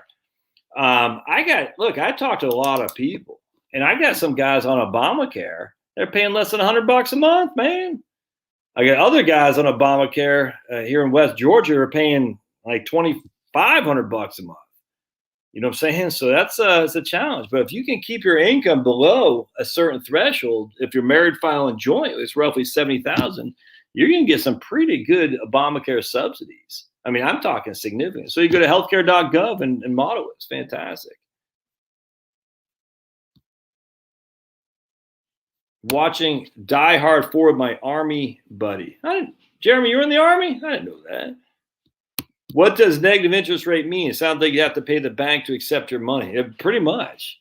So the government says you're going to loan us $100,000 and we'll give you 98,000 10 years from now. That's negative interest rates right there. Not the bank. It's they're borrowing from the feds is what it is.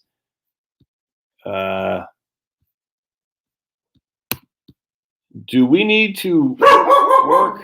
Hey, do we need to work earning above the Social Security limit? Hey, big boy. It's okay. Do we need to work earning above the Social Security income limit till 70 to get that fat Social Security check when we retire? Can we retire at 63?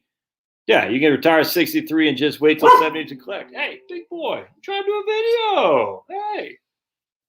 Pablo's wanting to come in. Yeah, so no, you don't need to work until you're 70 to get a bigger check. You can just retire at 63 and wait till 70 to take your benefit. You get the delayed earnings credits. Absolutely. Yeah. Yeah, I don't care about a poll, man. Who cares? Well, it's just 35 years. But remember, if you're working, making higher money in those latter years, some of that higher income would replace earlier income where it wasn't as high. It won't be that much difference. I'm telling you, just if you got a significant work history behind you, born again bride, you'll be quite amazed at how little your benefit will increase by continuing to work. It's amazing, actually. Let's see. Yeah, right on. Got lots of videos. What happens if you retire at 55? What happens if you retire or stop working at 55? What happens if you stop working at 60? Yep, right, 100%, Cam. Yeah, right here. So here's Prairie Mark. He hasn't worked for 3 to 4 years. Prairie Mark thinks I'm an anti-vaxxer. Slowly becoming along those lines, though, given how lack of faith as we're being told by by our better halves at the CDC, FDA, and whatnot.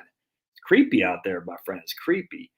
If other things can be verboten, I think is the word, in terms of the research that's out there, what else is being forbidden? Kind of creepy. But anyway, so Prairie Mark says he hasn't worked for 3 to 4 years and Social Security estimates continuing to go up just by not taking out, by allowing it to grow. Absolutely. Let's see. Yeah, you need a hey, big boy. You need a strong 35-year. Maybe. There's something to be said about having 35 years. But even if you had 30 strong years, you're probably going to be just fine. Right on. Tim says working. Oops. The best healthcare is take care of yourself. Well, I guess I missed it. Tim had said, and I forgot what Tim had said. Oh man, Tim, I missed your comment. You had a good comment there, man. Hey, Mary. All I do is save. I have almost 40 years until forced retirement. All I think about saving, investing. I'm trying to push myself not to save every penny. Yeah, man. I keep my own most assets in the USA. Philippines, what you thought it'd be. Yeah. Mark's, he says he has annuities, is worried about inflation. I get that. I mean, that's 100%. That's why you don't want everything in annuities. That's the you got to put both sides. You got to play both sides. Can you believe that some people actually get offended when I laugh at that? How dare I? You don't want to play both sides. Come on, man. It's freaking lighten up, people. You know, these people got the PVC pipe up their butt. That's how tight butted they are. It's like they take a PVC pipe and they ram it up their butt like, I can't laugh because someone could be offended. What they say, liberalism, they used to say this about Protestants, I think, but I like it. Liberalism is the idea that somewhere, someplace is having fun. Or no, liberalism is the horror of thinking that someone someplace is having fun or something like that. It's such a good saying. I think they used to say it about Protestants actually, which is interesting because I grew up Catholics, and Catholic is always the most somber. Just 50 Hail Marys and all that, and Protestants were always a little bit more laid back. But it's funny that they used to think that about the Protestants, that they were the more tight-butted, and the Catholics were the more let loose. But not from where I'm from, man. I'll tell you that right now. Until I went to Texas and I saw our freaking Mexican brothers and sisters in our Catholic church. In a Southern Catholic church, we had Mexicans, we had Southerners, a little bit of Cajuns, Germans. It was freaking party. It was fantastic. It was like a Southern Baptist convention. It's fantastic. I was like, man, this is the way Catholicism should be. But how dare we hug a leper? We can't go to church because go to church, we could get sick. And we don't want to hug a leper because we could get sick. Yeah. Church can, I don't want to say anything else. All right. Another guy married to a Filipino lady. Yeah, man. Nothing wrong with those ladies down there in the Philippines, that's for sure. I used a 457 loan to pay off commercial real estate a few years back. Right on, man. Does Schwab allow to do Roth conversions like Fidelity does? I don't know, Jeff. Good question. That I don't know. I would assume yes, but I don't know. If Vanguard can let you do it, which they do, I can only imagine Schwab's got to be good. M1 is horrible for Roth. Yeah, M1 is leaving a lot to be desired. I like M1, but now I think I'm gonna roll my account to Schwab just because it's Schwab's just better. No other way around that. He loves it in Philippines. Not for everyone. About 40% of the USA guys that come here disappointed. There are over 2,000 inhabited islands. Religions choose locations well. Yeah, right on, man. Yeah, that's fantastic. Hey, look, if you're a lonely guy, it's gonna be tough to go to freaking Philippines. I mean, the Filipino women are gorgeous, gorgeous. It's gonna be tough to go there and not find a lady that will make you not lonely. Nothing wrong with that. And I don't know what a lady does. Where's a lady? Well, hell, ladies don't have to do anything because a lady just goes to a bar. I don't know you want to meet your husband at a bar, but still, if you're a lady, you can go anywhere. Dudes are like, oh, can I date you? But if you're a man, you're having a hard time meeting the fairer sex, go to the Philippines, man, you kill it out there. I mean, as long as you're not an ass. You just act like a normal person. You're gonna get a gorgeous lady who is, you freaking have a good life with. Nothing wrong with that. Hell, I mean, it's been going on since the dawn of mankind. You know what I'm saying? Men go to foreign shores to meet their ladies because women got it easy. Like I just show up. All I got to do is bat my eyes, and the men come falling head over heels. Like oh.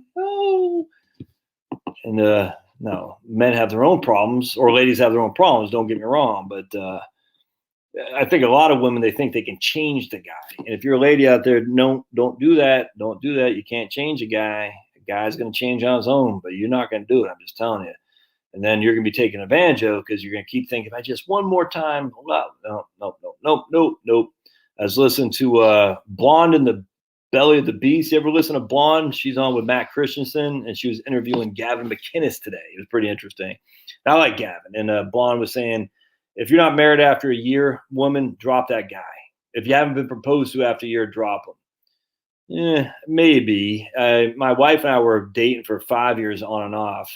So I think there's some validity to that. But at the end of the way, I don't know. I guess each situation is different. But that's probably a good starting point for sure. The next World Economic Forum is oh, God. It's called Cyber Polygon. They're going to discuss the issue of a future event. We have a cyber attack on a supply chain. Yeah. Just preparing us for what they got planned, man. Oh, I can't freaking. Oh, But let's worry about this communist Chinese. Now, we got our enemy right there in front of our very face. I'm not worried about the communist Chinese when I see what's happening right now. I mean, look, you don't need to go to friggin' Beijing to see friggin' commies at work. You just go to Canada, dudes. I mean, you go to, hell, New York, California, it's not quite as bad, but just go to Canada. You don't need to worry about freaking commies and from China speaking Mandarin. You just go right up here. Canada. It's nuts. Go to Ireland. Look at Boris Johnson. What a clown. I tell you, man, I just, at the end of the day, I know a lot of us are disappointed that Trumpster didn't win, but look, the cabal is large and in power. And at some point, you just got to say, you know something, screw all of you guys. Just let the thing fall because it's gonna. You can't, I mean, look, man, Boris Johnson, I thought Brexit was going to be I mean, and he's such a greenie. You got to start wondering, men or politicians without children, you got to start saying, do we really want to vote for one? I'm sure there's a couple out there that jump out to you like, yeah, that guy's a righteous guy. At the end of the day, though, you still got to start wondering, politicians without children, do you really want to vote for them? Because if they don't have children, why? And if they don't have children, you know, there might be a reason they don't. Maybe they're married and their wife can't have kids. Maybe they're married and they can't do what they got to do, if you know what I'm saying. But at the end of the day, you got to start wondering. I look at Boris Johnson, no kids, not even married. It might be now, but he's there for himself, man. He's there for himself.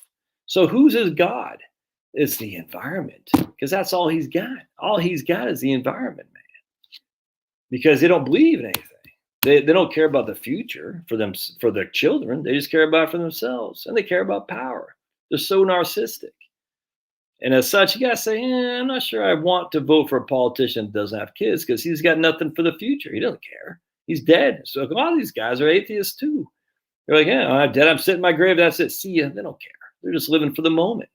But consumed by power, and I grant you, and the power is, you know, the global tyranny of the green cabal. But you know, this World Economic Forum group is not a good group of people.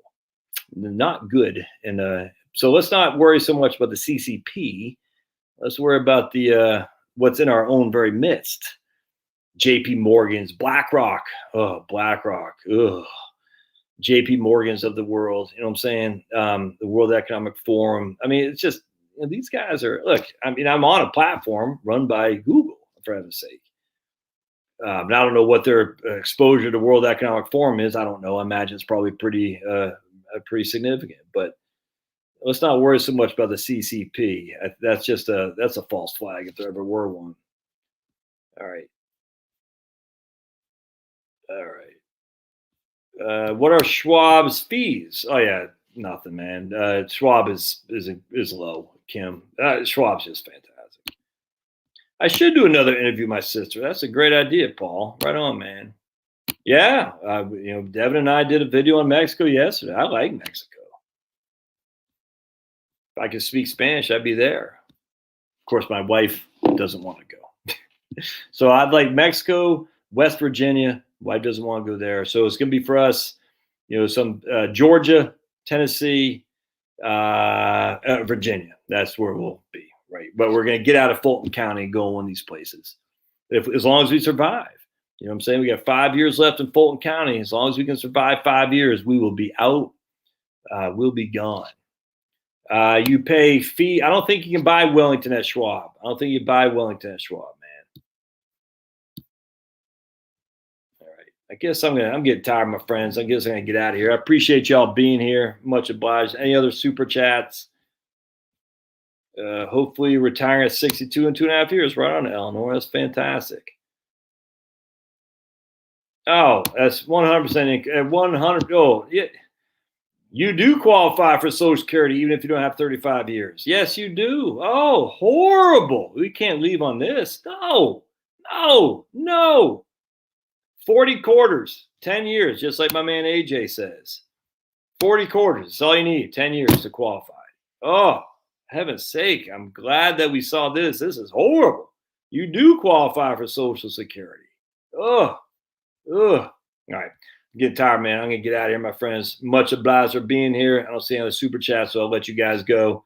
My man Doug says, I hope to still be following Josh on YouTube in 5 years when I'm retired. Yeah, man. I hope so too. If I'm still here, if they don't loot me, they don't come and get me. They say, Josh, you didn't follow the cabal. We're gonna take you away. All right, my friends, I'm out of here. Much obliged. See you all, and appreciate you being here. I really do. Thanks, Dan.